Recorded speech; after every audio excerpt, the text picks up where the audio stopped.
Greetings everyone, and welcome to Theology 621, Lecture 1b, where we look at a sketch of Jesus, and in particular, a sketch of the historical Jesus. We're going to try to address some broad questions in outline form. Everything we talk about in this lecture, we will be going into in greater depth in subsequent lectures. But you've got to start somewhere, and we're going to try to address questions today such as, how much can be known about Jesus? How accurate are the canonical Gospels by historical standards?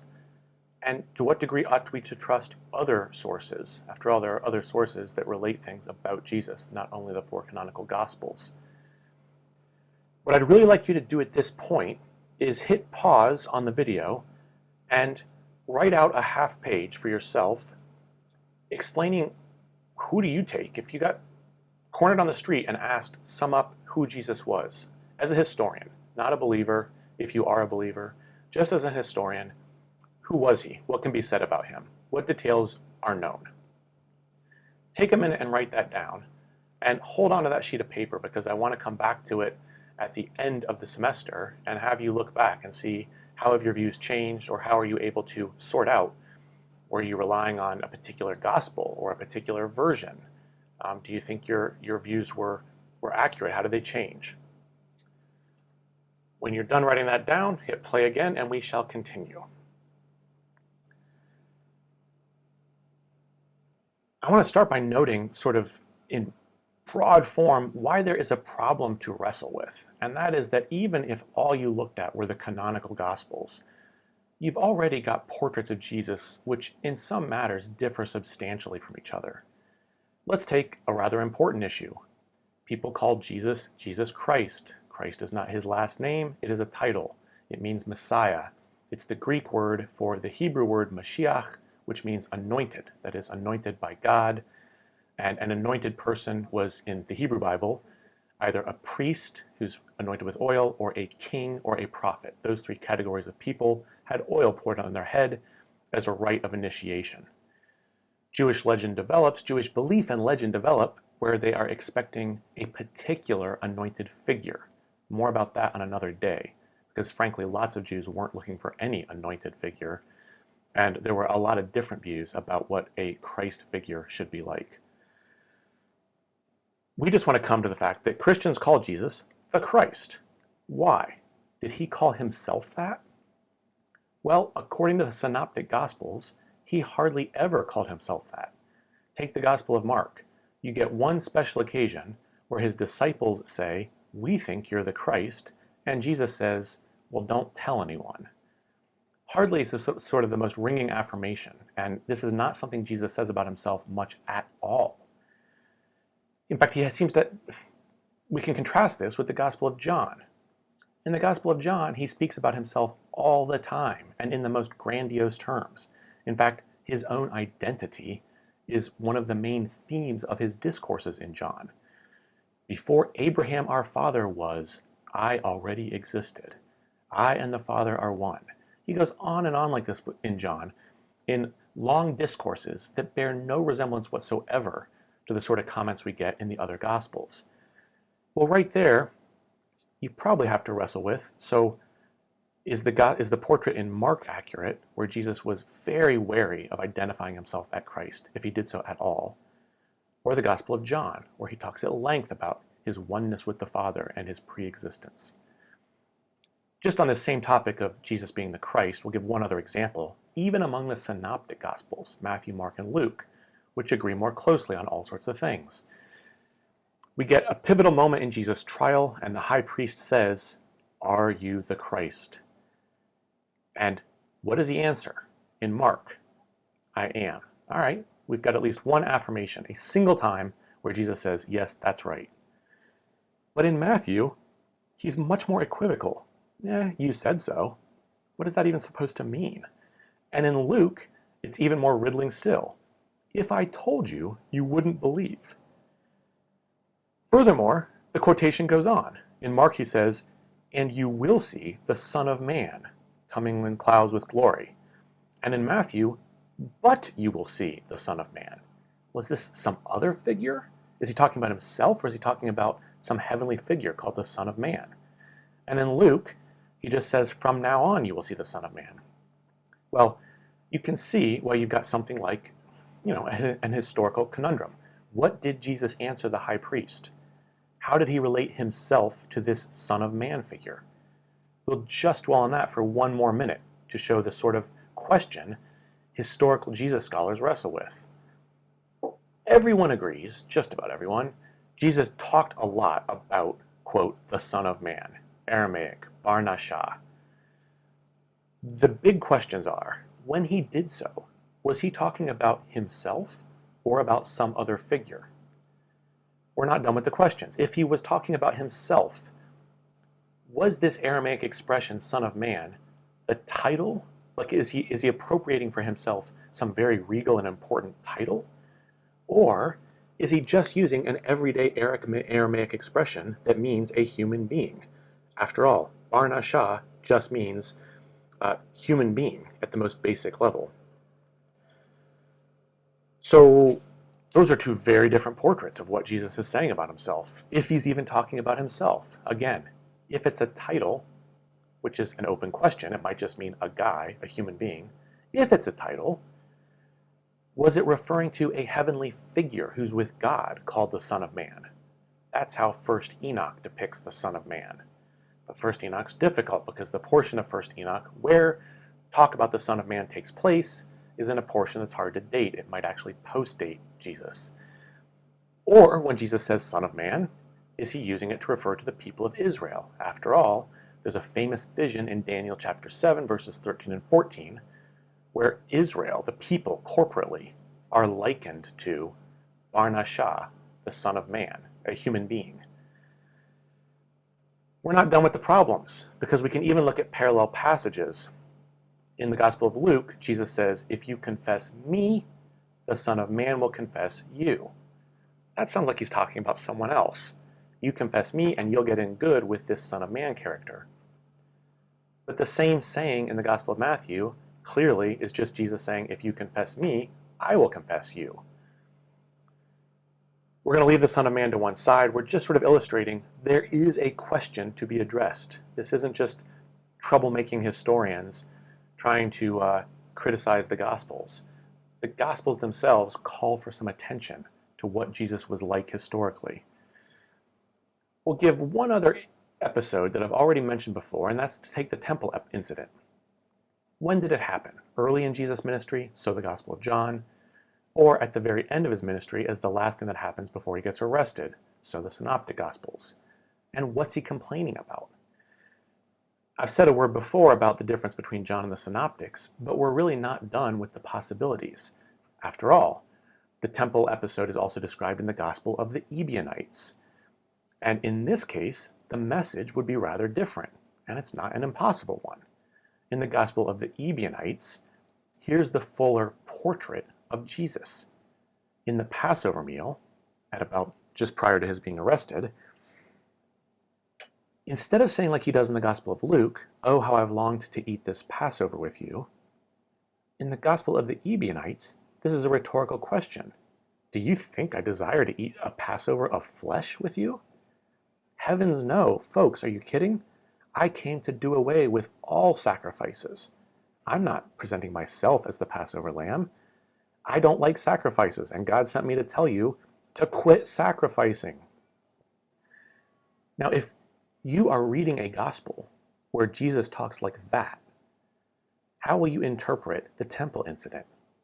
It will look much more like someone who just dislikes the very idea of buildings where God is worshipped by certain cultic activities. But if you read the Gospel of Mark, and this might surprise people who haven't read it closely, Jesus actually prevents people from carrying any vessel through the temple. If that was your only source for Jesus, it would actually sound like many other Jews who complained about cultic specifics and said, oh, you shouldn't have unclean vessels or items on the Temple Mount. So, this is a bit of a whirlwind, and these aren't topics we're trying to explore in depth, but this is just to say, yeah, there's a question. How would you describe Jesus' conception of his own activity? What are his main talking points? If he were a politician, how would you sum up his platform? What's he running on? Almost all of our sources for Jesus are written by people who in one way or another consider themselves followers of Jesus. So even the Gospel of the Ebionites, that might not be a gospel familiar to you, but those are Christian people. They believe in Jesus. They just have different beliefs about Jesus than some other Christians. Can we get any sort of critical leverage by looking at non-Christian witnesses about Jesus? Well, there are quite a few non-Christians who talk about Jesus, but unfortunately, they rarely say all that much. And this is a little hard for people from the modern world to understand, but in terms of the first century, Jesus just wasn't that noteworthy. And one of the most amusing authors on this list here is Lucian of Samosata, a 2nd century satirist. He writes parodies and satires. He's very intellectual. He's a clever guy. He's actually a lot of fun to read. He's hilarious. And you get a good sense for the religious and philosophical and political landscape from Lucian, because he writes about all sorts of quack holy men. That is his attitude. He thinks they're posers and fakers and charlatans, and he does actually include a story that involves some Christians. But you can see why he doesn't say more about Jesus when he writes his stories, because Jesus is kind of a dime a dozen. In fact, he talks about Syria and Palestine being chock full of prophets who claim to be the coming of God. And this is precisely why Roman historians like Suetonius and Tacitus only say a little bit about Jesus. It's not interesting. And in fact, people like Suetonius and Tacitus, even when they write full histories of, let's say, Roman interactions with Judea, they actually omit far more dramatic historical episodes, like minor wars and revolts. They just pass over with barely a mention, if a mention at all. So if you're going to pass over, a battle that cost 4,000 lives, and some sort of prophet who led thousands of people to the Temple Mount and blah, blah, blah, things we know about that Tacitus doesn't even mention, if you're not going to mention that, you're certainly not going to mention some minor religious figure who gathered, 100, 200 followers around himself, got crucified. Lots of people got crucified. This just isn't front page news. So that's why we don't have more reports about Jesus. The question is, can we learn anything from the reports we have? Of these, a couple are perhaps revealing or interesting. And if we had more time together, actually, it'd be fun. It's fun to explore all of these. In fact, the rabbinic comments are especially interesting because they probably contain some trustworthy early reports about Jesus, albeit from opponents, from people who didn't care for him, but that doesn't mean you don't have reliable information. The one I want to look at briefly is Josephus, and I've put a question mark by Josephus because it actually isn't altogether clear whether we should trust the report in Josephus. Josephus is a late first century historian. He's actually a figure of enormous interest and importance because he left us a lot of writings. Josephus was a priest from Palestine. He's from an aristocratic family. He actually fought in the war against Rome in the years 67 to 70. He surrendered. He declared that Vespasian should be emperor, and he went to Rome and actually wrote under the patronage of the Flavian household. Hence, this quotation gets called the Testimonium Flavianum from Flavius Josephus, getting the name Flavius from the imperial Roman household. Here's the quote in Josephus's 20 books of the Antiquities of the Jews, where he tells in 20 volumes the history of the Jewish people down to his day. He says, now about this time, came about Jesus, a wise man. And I've put in red here all the things that Josephus says in this quotation that look pretty suspicious. And what I mean by suspicious here, to keep this brief, is that it is entirely possible that Christians, who were the ones who transmitted Josephus's works, added this passage.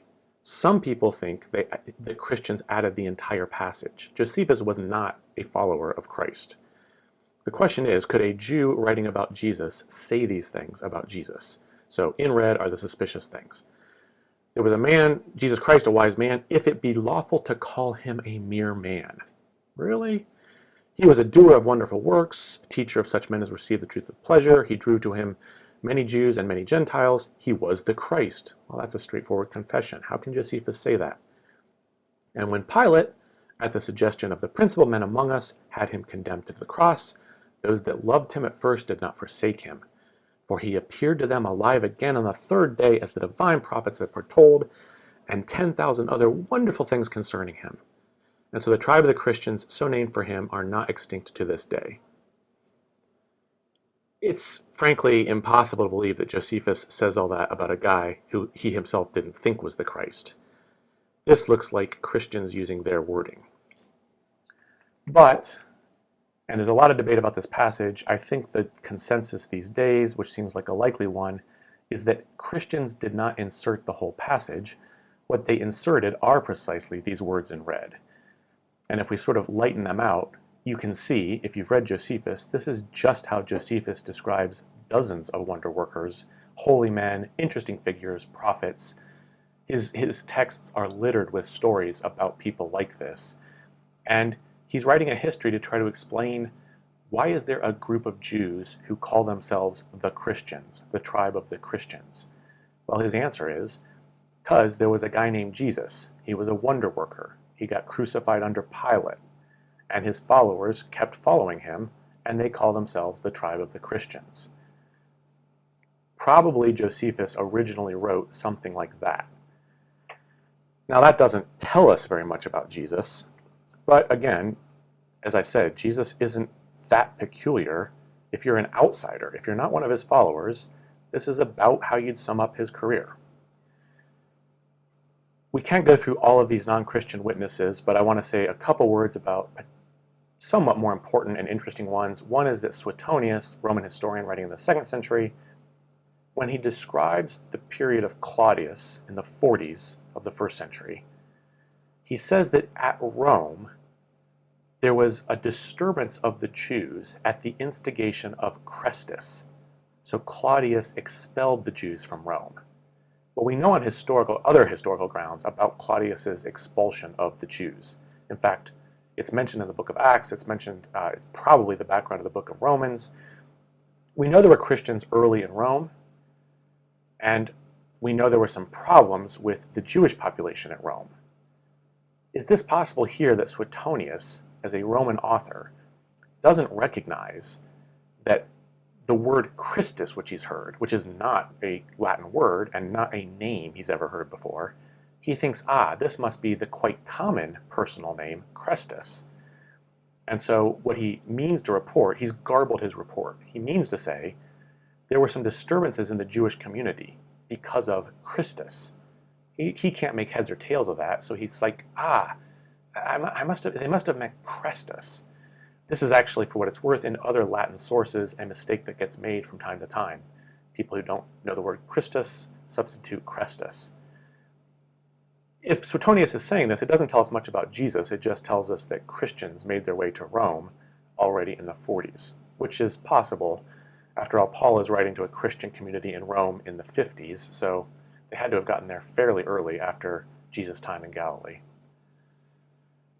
The last one I just find interesting is Pliny's letter to the Emperor Trajan. Pliny is a super learned guy, and he's been all over the world. Pliny goes as governor to a province in Asia Minor, modern Turkey. And he's in Turkey, and he's being governor, and he has this court case with these people called Christians. And the really interesting thing about his letter is, he's like, what's our policy on these people? I've never heard of them. So I grabbed a few of them, and I tortured them, just tried to figure out what they were up to. And he's like, some of them are called deaconesses. There were women called deacons, he says. He doesn't know what that means. And he's like, as far as I can tell, they're just stupid, superstitious people, but they're not actually up to any mischief. And it turns out they just get together and they eat a meal, and it doesn't seem to be any sort of magic meal. They just eat a meal, and they say an oath that they won't do any bad stuff, and they sing a hymn to Christ as to a god. And the ancient world is littered with gods. There are local cults and deities everywhere, too many to name. So he's like, it's just some weird local superstition. So, I tortured them, and I'm just curious, what's our policy? Are we punishing all these people? Because what bothers him is they refuse to worship the Emperor Trajan. All right, long and short of it is, not a lot of evidence outside of Christian circles. So how do we make sense? What do historians do with the evidence we've got? How do you sort it? Well, it's useful perhaps at the outset to say, critical historical Jesus scholars working in the last 50 years could very broadly be grouped into two camps. Some would argue that Jesus is best understood as sort of an apocalyptic prophet. He comes revealing God's impending intervention to restore Israel, and perhaps thinking of himself and his cohort as the beachhead of God's invasion into the world to set things right for the people Israel. And on this understanding, a central aspect of his message is that God will act soon and in dramatic ways. So all the stuff in the Gospels about wars and rumors of wars, and some of you standing here will not taste death until you see all these things happen, that's not some window dressing, that's close to the heart of Jesus' message. The rather alternative view would be that Jesus comes actually much more as a wisdom teacher, and there's a great Jewish tradition of this sort of sage or wise man. And primarily his message consists of countercultural wisdom, much like Greek and Roman philosophers who said, folks, wake up, smell the coffee, the world is full of fools. And they worry about fancy clothes and fine meals, and actually just trust God in heaven.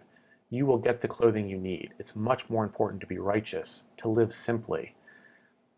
In this case, he doesn't have that much teaching about himself as the sort of fulcrum on which the hinge of history is going to move. His gospel is his teaching. And to put some prominent names in both of these categories, people like E.P. Sanders, Bart Ehrman, Dale Allison Jr., we could make a much longer list. Think of Jesus as an apocalyptic prophet. Those guys don't all agree with each other, by the way. They disagree quite a lot in the details of their depiction, but we're starting with a broad schema here. And the wisdom teacher camp would be people like John Dominic Crossan, Gerald Downing, Burton Mack, Eugene Boring, who recently passed away, would fit in this category. We haven't exhausted the main categories.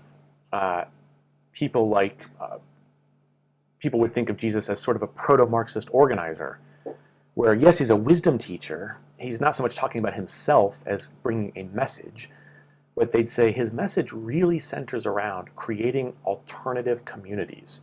When he says, as we forgive our debtors, he's not speaking metaphorically. When he says, blessed are the poor, he's not speaking metaphorically.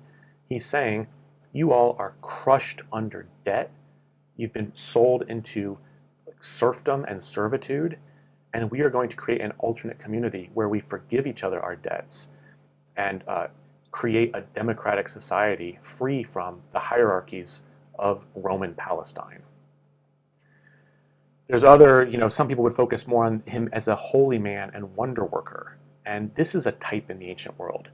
The person who knows esoteric knowledge about God, who can converse with demons, who has special cures, whose primary activity and blessing to the world is to be God's agent, to heal, to exorcise demons, and so on. And, in all of these categories, you can see that the Gospels have a lot of material about each of these topics. The question is one of them more central to who Jesus really was? And are the other elements added on later by people who are telling Jesus' story and trying to tailor it to fit the image they like better? Just to give one other schema, even between people who think Jesus is an apocalyptic prophet or people who think he's a wisdom teacher, or these other categories I've given, we could sort of make a different diagram and say there's people who think we can know a lot and people who think we can't know much, sort of historical maximalists and historical minimalists. And there are scholars who would fit in each and every one of these quadrants. In other words, there would be people who say, we can't know much, the sources just don't allow it. They're too written over by later tradition. We can't get back to exactly how Jesus was teaching, but I think he was kind of a wisdom teacher in this quadrant. Someone else would say, look, our sources just don't allow us to say that much, but I think he's clearly teaching about the impending end of the world, because no one would invent that stuff after his death, because it didn't happen. And therefore, that is bedrock historical material, but we can't say that much more than that. And just to do one final schema, forgive me for my love of Venn diagrams, even among people who would say we can know a lot, this is important. This doesn't really have to do, so historical maximalists, to be in this category, the people who think they can really flesh out Jesus' career, sometimes even dating things with some precision, they're not necessarily doing so because they have any sort of faith commitment to Scripture as accurate. That's a separate issue. People in this category would include people who think, yes, we can know a lot because the Bible is the inspired word of God and I trust every word it says, since the Bible accounts are accurate.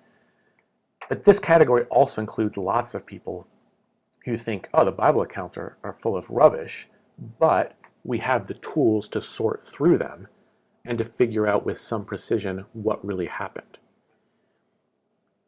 Since a lot of you maybe haven't ever studied ancient history before, my own background is in classics and in ancient history. The way historians study historical Jesus is a lot like any other figure from the ancient world. And if you were talking about someone else like Alexander the Great, there's lots of accounts of his life. Some of them clearly include legend. Among historians writing on Alexander, there are maximalists and minimalists, people who say, look, all we know is that he was a major figure, a major Macedonian leader who conquered most of the world and blah, blah, blah. There's main things that can't be contested. And there's others who would say, no, here's pretty good reasons to think we know when and why he moved into the, he invaded Persia. And here's when and why this happened. And this episode is probably historical for the following reasons. Obviously, none of those historians have any faith commitment to Alexander the Great or any faith commitment to any of the sources. So all of this is sort of the normal activity of how historians work. So how do historians work? How do you sort history from legend? This we could devote a whole lecture to. It's worth it, but we just don't have the time for that. So to state some obvious and widely agreed upon criteria for historicity and some widely used but disputed criteria for ahistoricity, and we'll get to sort of tease these out and play with them as we go. This is going fast, but you'll get the point and we'll get to experiment with them. Usually, if there is discontinuity between a saying or episode about Jesus and what we know about Christianity, that gives it some more credence for being historical. In a sense, this simply means this. Later Christians do not talk about the Son of Man. They don't know what that title meant. They're confused by it. They prefer to call Jesus the Son of God, or to call Jesus the Christ, or to call him a host of other things. Yet, the earliest sources, the synoptics, and in fact every stratum of the synoptics, I'll say more about what that means later, they all include sayings about the Son of Man. That means those sayings are discontinuous with the way Christians talked later, which is a pretty good reason to think Jesus talked about Son of Man. Doesn't mean we know what it meant for him, but it's a good reason to think he probably said it. There's other things that are discontinuous. For instance, Jesus has all these hard and embarrassing sayings. You must hate your mother and father. Well, early Christians were saying things like, you ought to be a good family person and obey your parents. It was very awkward for them to say, I'm a follower of Jesus, and Jesus said you must hate your family, and he came to divide the family, but we think you ought to just be a good family person. There's no way on earth they invented that saying and put it on his lips when they wrote stories about him. They were very uncomfortable with that sort of saying. That's a good reason to think he really said it, or said something pretty close to it.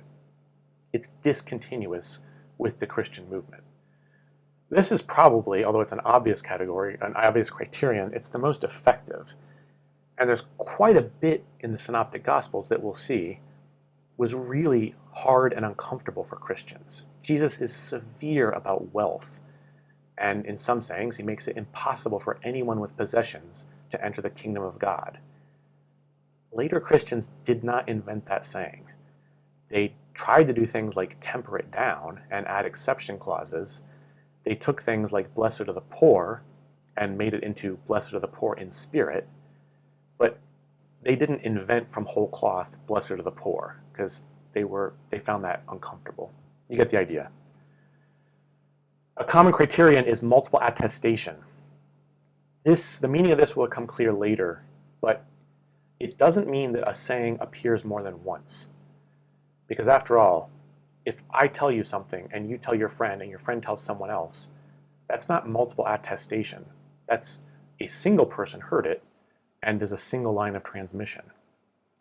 But if I tell 10 people at once, and those 10 individually report it in their own unique form, not dependent on each other, that's multiple attestation. And there are pretty good ways of telling when is Matthew simply quoting a saying that he sees written in Mark, and when is Matthew quoting a different version of the saying that he didn't get from Mark. The latter will count as a multiply attested saying or episode. Similarly, multiform attestation.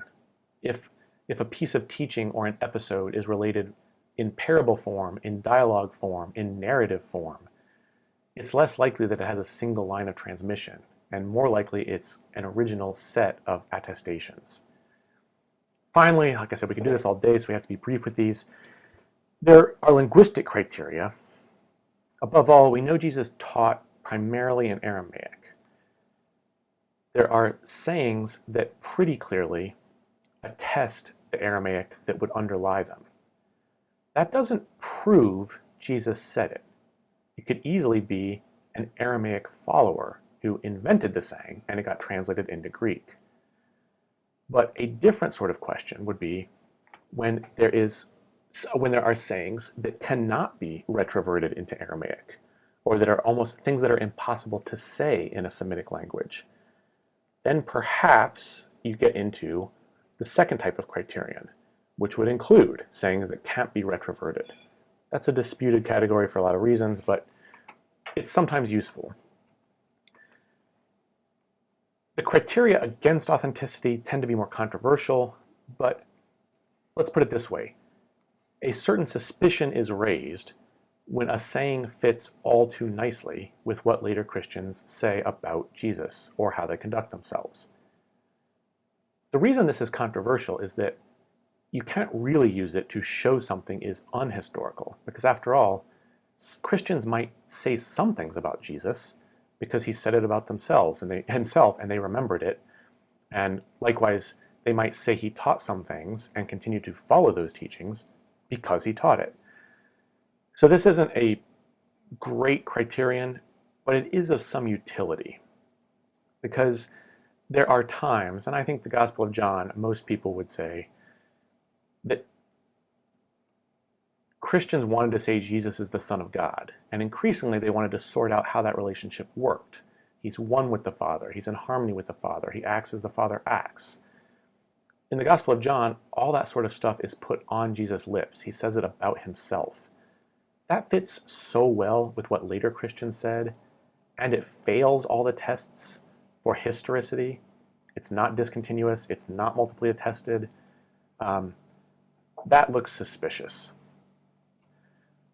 Along similar lines, there's not much reason to think Jesus tried to start an organized movement with elders and deacons and so on and so forth, and with set rituals that will be repeated at certain times. When you find things then in the Gospels that look like he's saying, here's our pattern for dealing with a rebellious member of the church. Matthew 18 uses the word church, and Jesus gives instructions for first rebuke, second rebuke, then excommunication. That sort of looks like Christians taking their policies for how they handle bad members of the community and putting it on Jesus' lips in the narrative. And an important one here would be Christological affirmations. If you can only find something in Jesus' in the Gospels in a couple places, and it's exactly what later Christians say, you're at least going to be suspicious.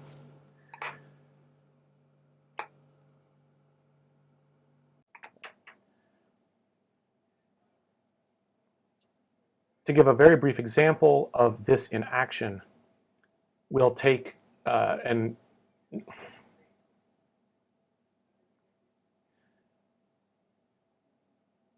to give an illustration of some of these criteria put into action, we will use the notorious example of the Jesus Seminar you've probably heard of, who get together, a group of scholars who work on the historical Jesus, and they literally vote with colored beads, colored pebbles, about sayings of Jesus. What did he definitely say?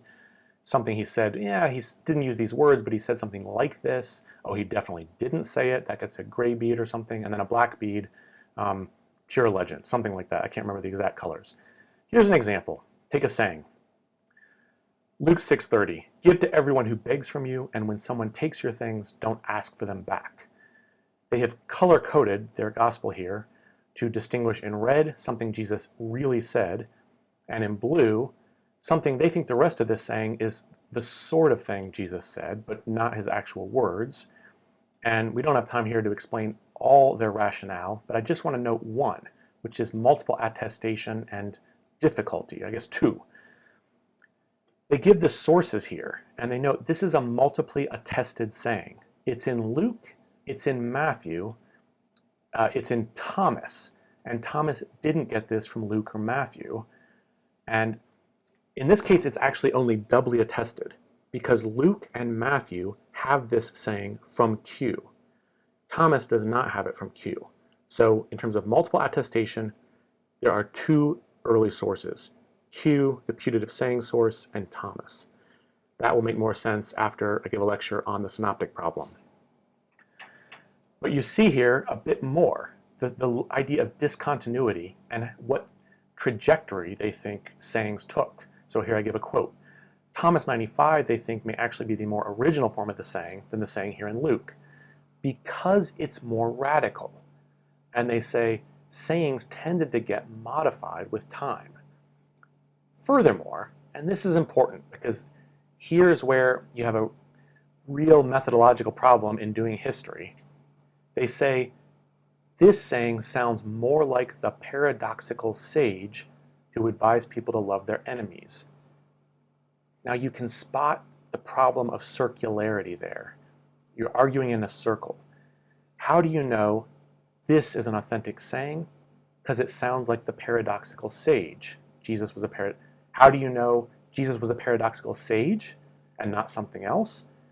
Well, because sayings like this are the authentic sayings. That is arguing in a circle. That's not something just the Jesus Seminar is liable to. This is a problem that bedevils all history. I'm going to give a lecture devoted to trying to flesh out the Jesus as sage type model. And I want to say for how they use their sources, what their portrait looks like, and what the major problems with it are. I want to now flesh out an alternative portrait, an alternative way of going about things, and that would be to take E.P. Sanders as an example, who starts not so much with trying to isolate sayings and parts of sayings, but by picking facts from Jesus' life that every historian does agree happened. And he gives a list. The list could probably be made a bit longer. And I think he's more or less right about this. There's no Roman historian or classicist or Christian historian or anyone else, Jewish historian, Muslim historian, there's no one working on the historical Jesus who would doubt these facts. Because for a lot of reasons, they're multiply attested, they're difficult, they're embarrassing, they're at every level of the tradition, and so on and so forth. And I'll say a word about these facts, but then say that what Sanders sets about trying to do in his work on the historical Jesus is say, how do you connect these dots in a plausible portrait? So one, Jesus was baptized by John the Baptist. We know who John the Baptist was from people like Josephus as well. Christians did everything they could to distance Jesus from John. It was awkward for them to admit that John, who had a baptism for repentance for the remission of sins, had baptized their guy Jesus. That was sort of a ticklish moment. the fact that they all include that story is good reason to think it happened. There's more we can say about John, I'll say in a moment. Jesus is a guy who works in Galilee. He preached, he exorcised demons, he healed. That's just his career description, and no one contests any of that. Well, actually, when I say no one, there's always going to be a course you can find on the internet or something, the fringe conspiracy theorists who think none of it happened, but that's not seriously discussed by historians. He called 12 disciples. Some people actually would question that, but there's probably good reason to think that's bedrock, and it's probably important. He limited his activity to Israel. What Sanders means there is Jesus didn't do much at all with Gentiles. That's important. He engaged in a controversy about the temple. He was crucified by the Romans, and the charge was being a pretender, a king.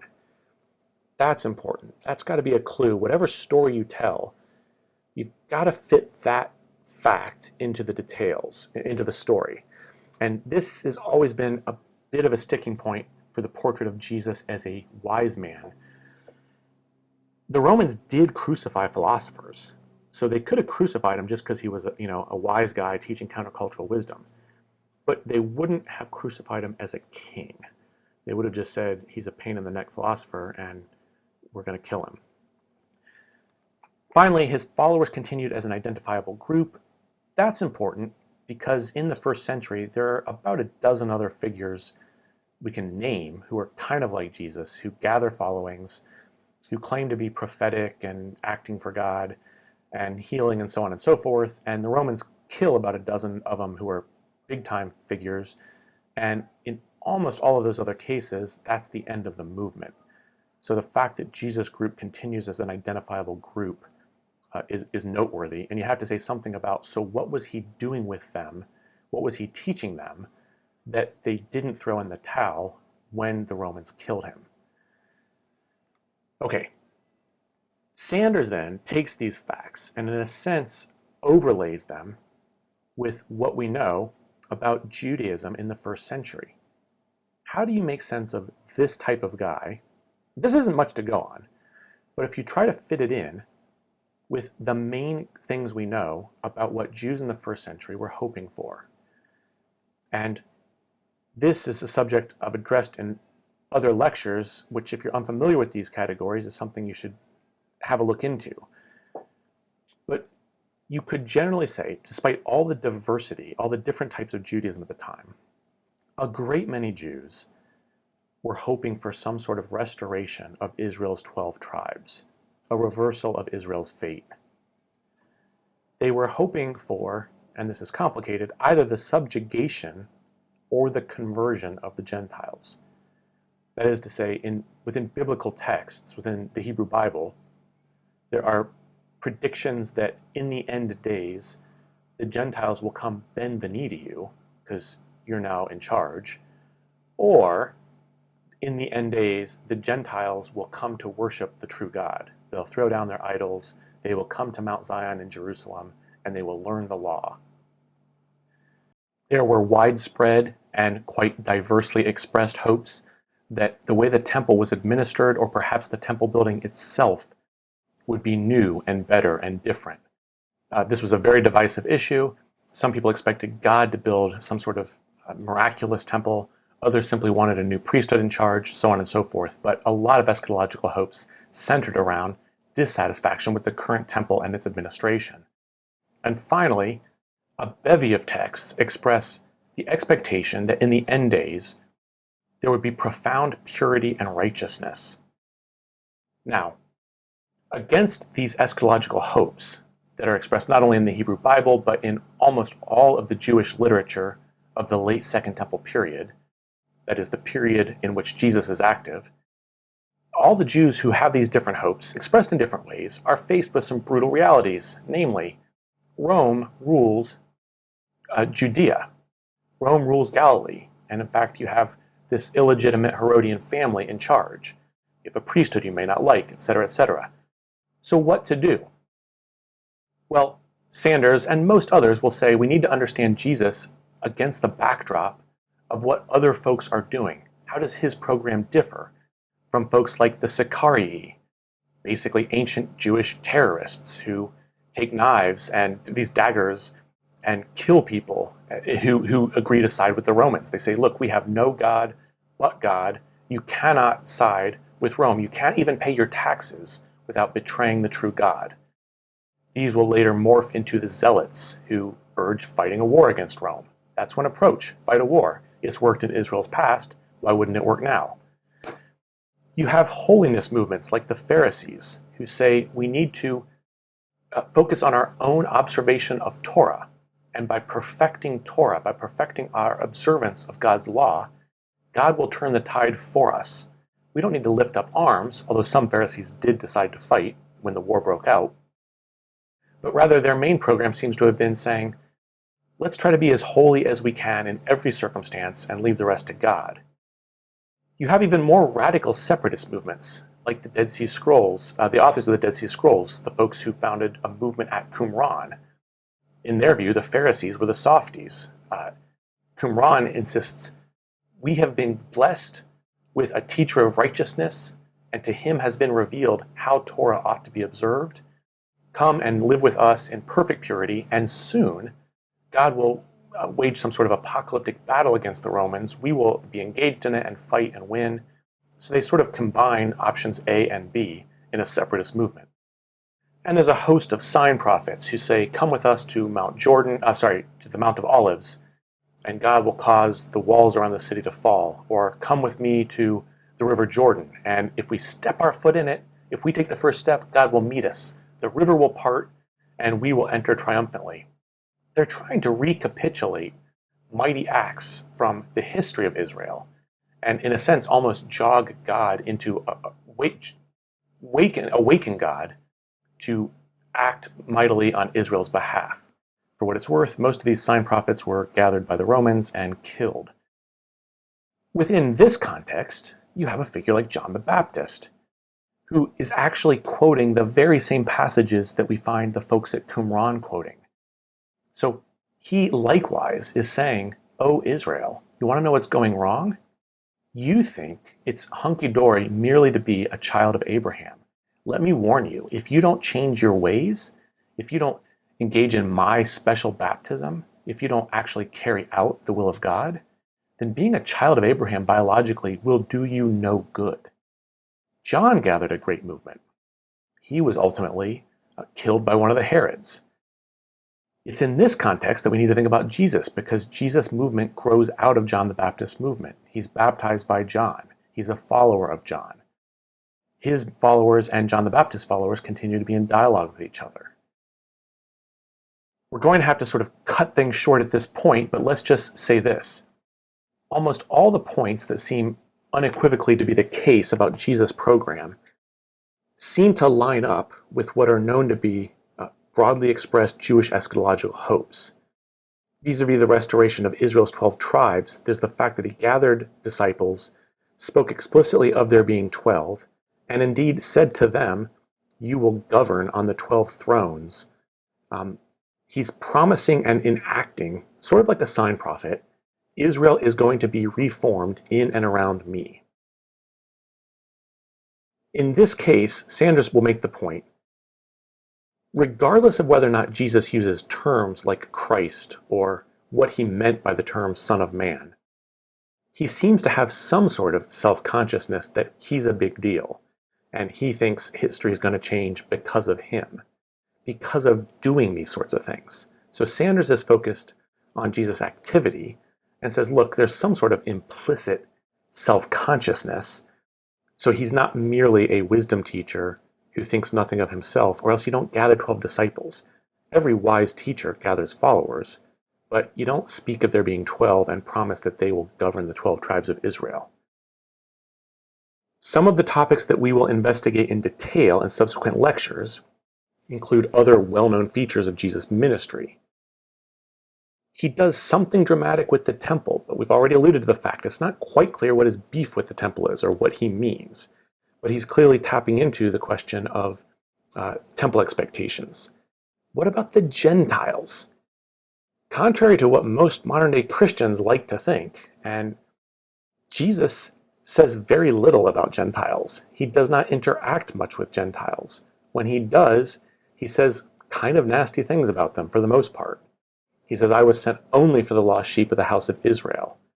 When a woman begs for her daughter to be healed, he says, sorry, you don't take the children's bread and give it to the dogs. He's calling her a dog and saying she's not worthy of the children's bread.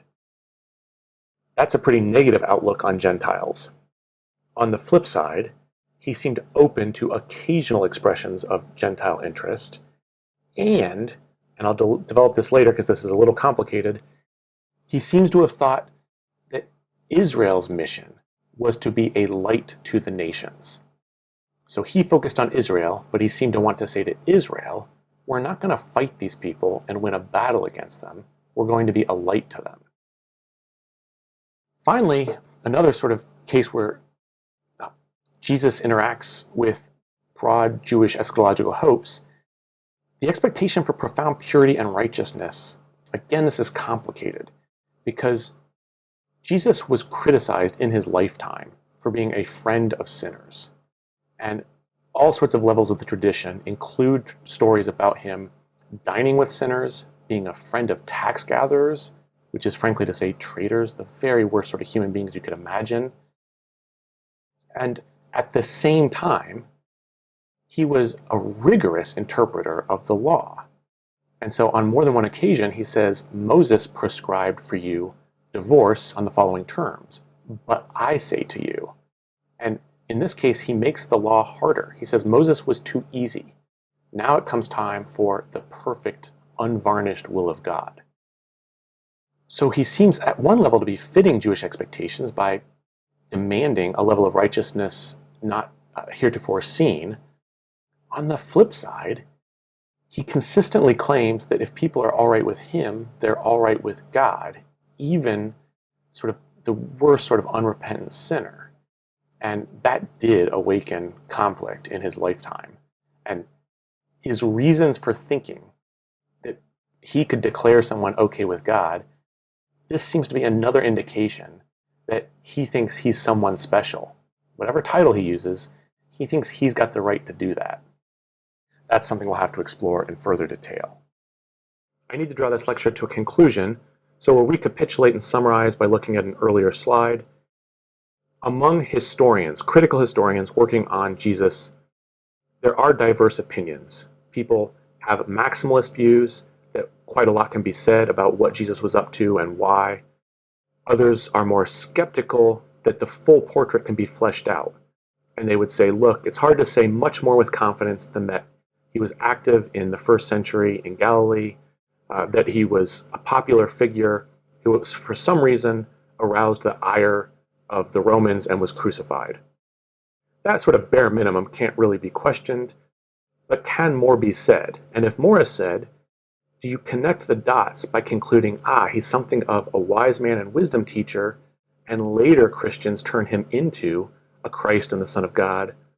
Or is it more original to think he's an apocalyptic prophet who imagines himself as a turning point, a hinge for God's activity in the world, who calls his people Israel to repentance, and who imagines that those who are close to him are close to the kingdom? On that, there are legitimate grounds for disagreeing, and historians working carefully, sifting the evidence in slightly different ways, reach different conclusions.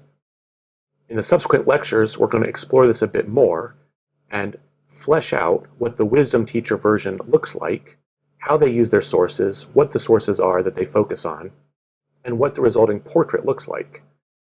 Then, frankly, throughout the rest of the semester, we'll be attending to what I think most historians think is the more plausible scenario, one closer to E.P. Sanders' version.